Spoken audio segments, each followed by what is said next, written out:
So the invitation today was to talk about the precept that's entitled Chaste Conduct.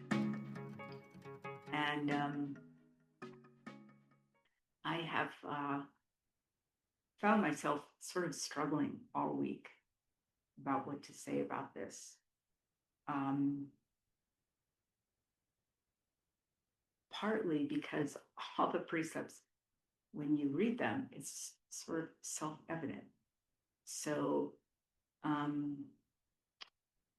to say something that doesn't just feel like moralizing, I guess, is kind of what I was struggling with. So this morning, Cho is mentioning us doing Fusatsu, which is the renewal of the vows ceremony, which I was just so struck by this morning of how comprehensive of a ceremony that is. It just sort of covers everything. So it's really beautiful and encouraging that way.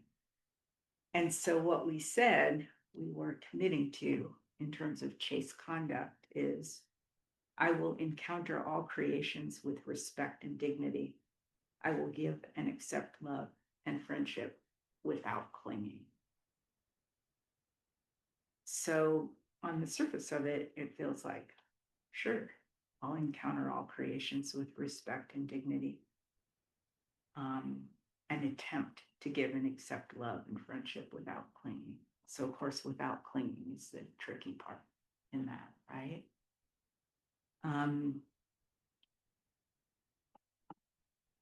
It was interesting. I looked up chaste.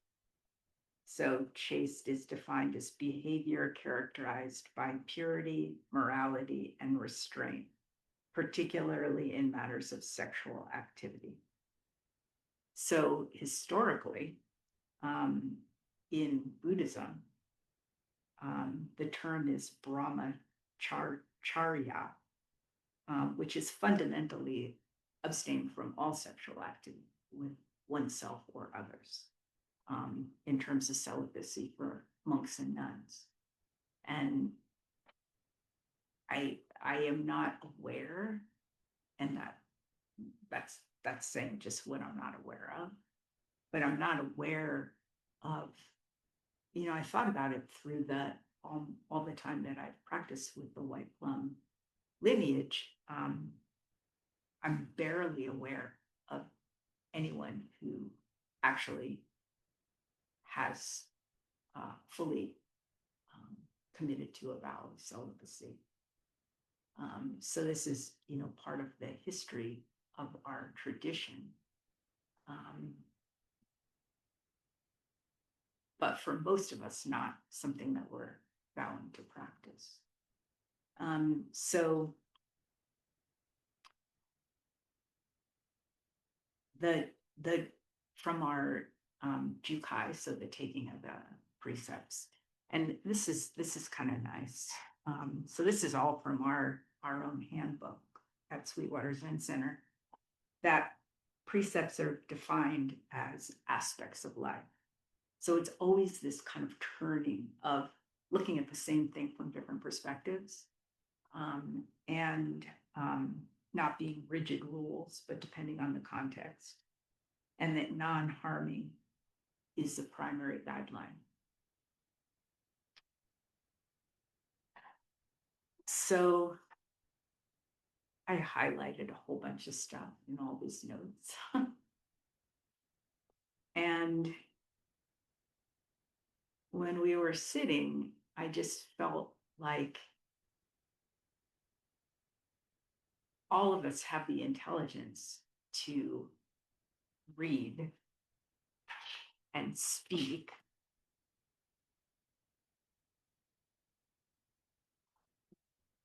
I will encounter all creations and with respect and dignity. I will give and accept love and friendship without clinging.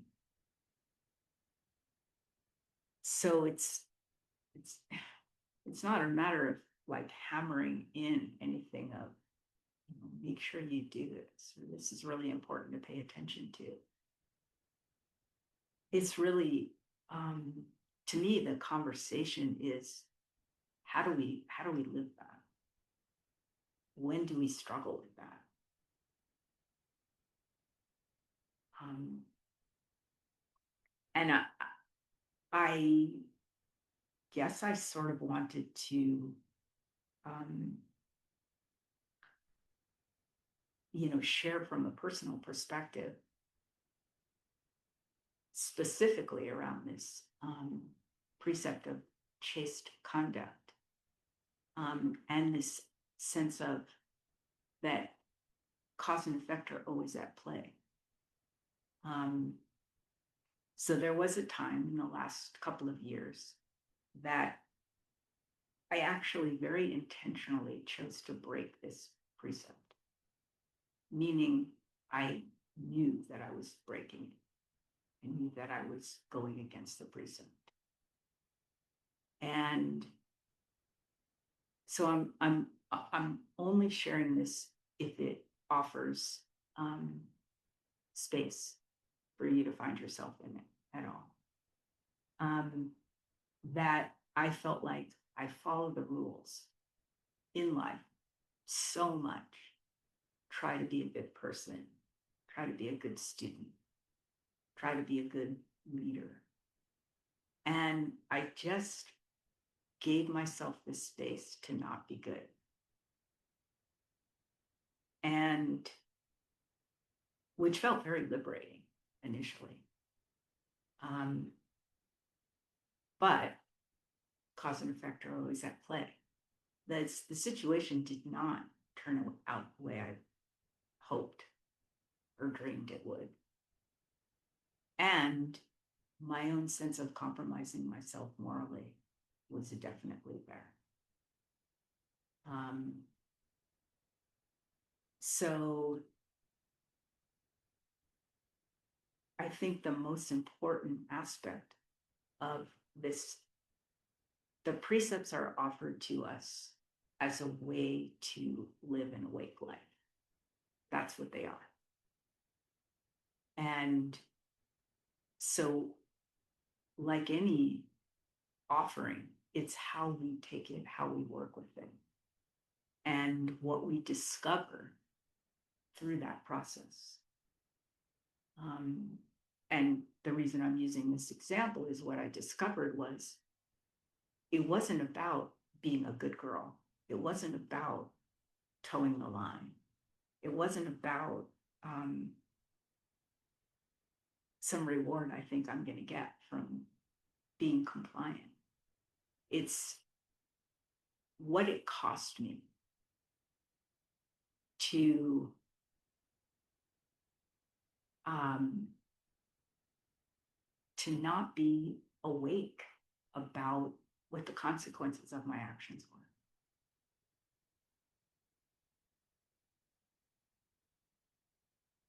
And that we never, that the, the, the three poisons considered to be greed, anger, and ignorance. That's what we're always working with. And when we either are ignorant about actually, so we're just ignoring the fact of the reality of life. That's what ignorance is. And through maybe our greed or anger at times, we just choose to see how we're not fundamentally connected to everything all the time. Then we transgress, I guess, from that perspective. Maybe that's what that word means. And like we started out with the Fusatsu ceremony this morning, first thing is atonement.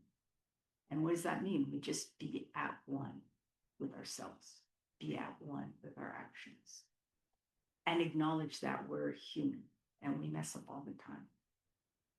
And born of this body, speech, and mind, these things arise.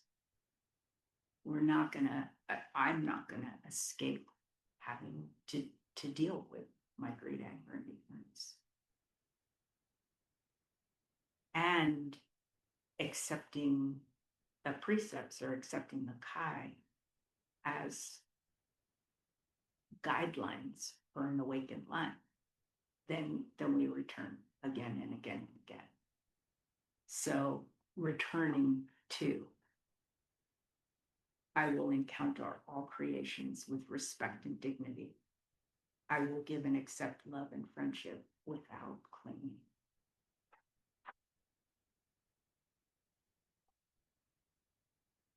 So that, that basic teaching from the Buddha, what causes us to suffer is clinging and aversion. And so naturally it arises from that, in a sense, it arises from that sense of connection, relationship, and fondness and love, wanting to possess.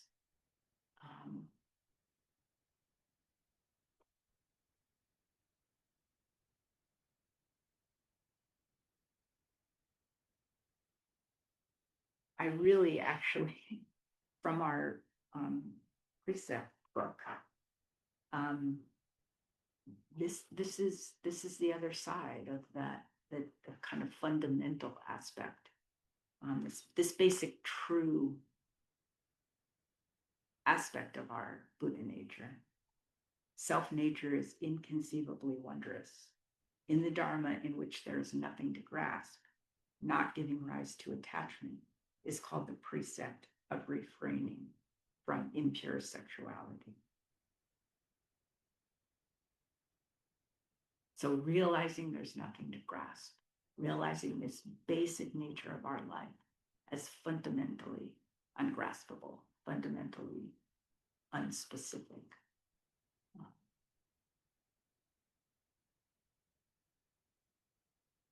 Then not giving rise to, refraining from, I would say, more without clinging.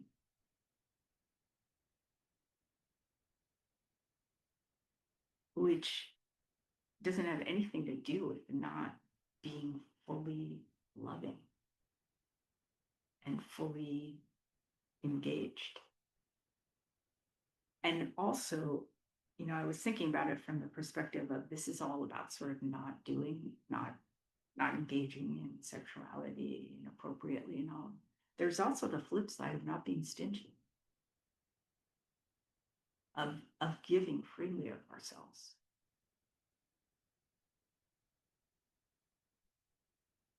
So I don't think it's saying not to do that. It's how do we do it without clinging, without expectation, and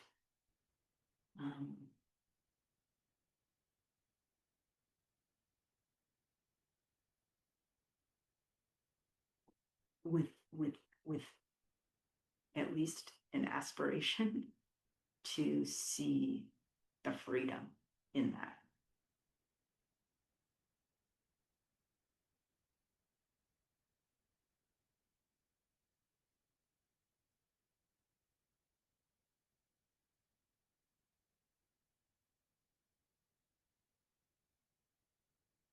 I happened to see a talk. I didn't read the whole talk, but I just really liked the headline from Ken McLeod in Tricycle Magazine this morning. And the title of the talk was "Making Life Your Practice. There are no vacations from the Bodhisattva vow." I really like that. There's no vacations from the Bodhisattva vow. And that's what we're really talking about. We have this brilliant kind of teaching of these aspects of the awakened life, and we're just gonna sort of inevitably, somewhat constantly, wrestle with our own human condition. But I guess in a way, the commitment is, there are no vacations. There's no off-ramp. We will always be dealing with the conditions of our humanity and our aspiration to be awake and to live in such a way that um,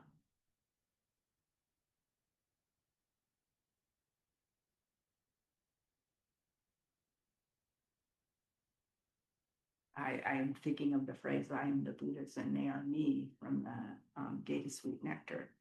But the the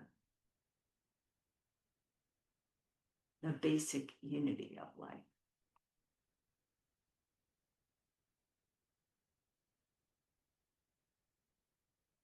And we say, see others as ourselves and ourselves as others. So right there is where the respect, encounter all creations with respect and dignity. And then how do we really function in such a way that we encounter and practice our own sense of respect and dignity, that we function with respect and dignity, with integrity.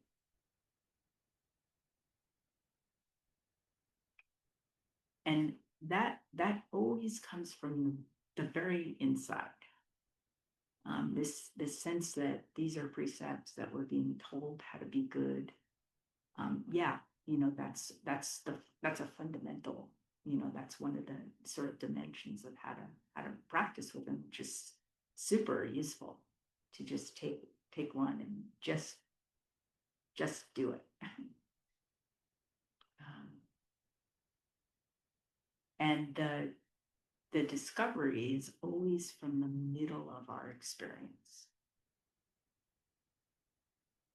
and not just thinking about it, but actually the truth of uh, our reality, of as we watch cause and effect at play. What in our gut do we know for sure? And we all have that. And really, in some ways, the practice is so much about settling our mind and our fantasies and uh, distractions, to really feel into the center of ourselves and the reality of this interconnectedness, not as an idea, but as the truth, so to speak.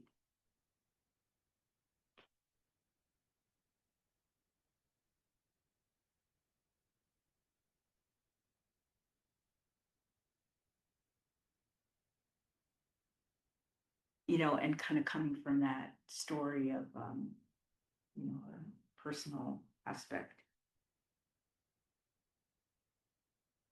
because I want as much as possible to have this have us relate to one another as vulnerable human beings. That I have also been impacted by somebody else's breaking of this precept. Um, in a context in which a vow had been made to me. And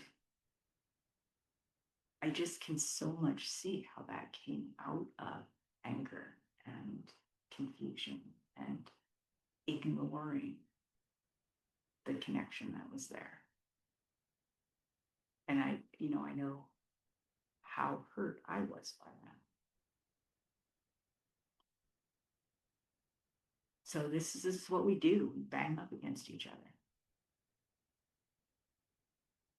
And the beauty of practice is we have tools for how to cultivate our awareness and how to cultivate our, in this sense, moral compass. um, and live in such a way that we treat ourselves and others with dignity and respect. Not because it's a good thing to do, but because it actually acknowledges the basic reality of life.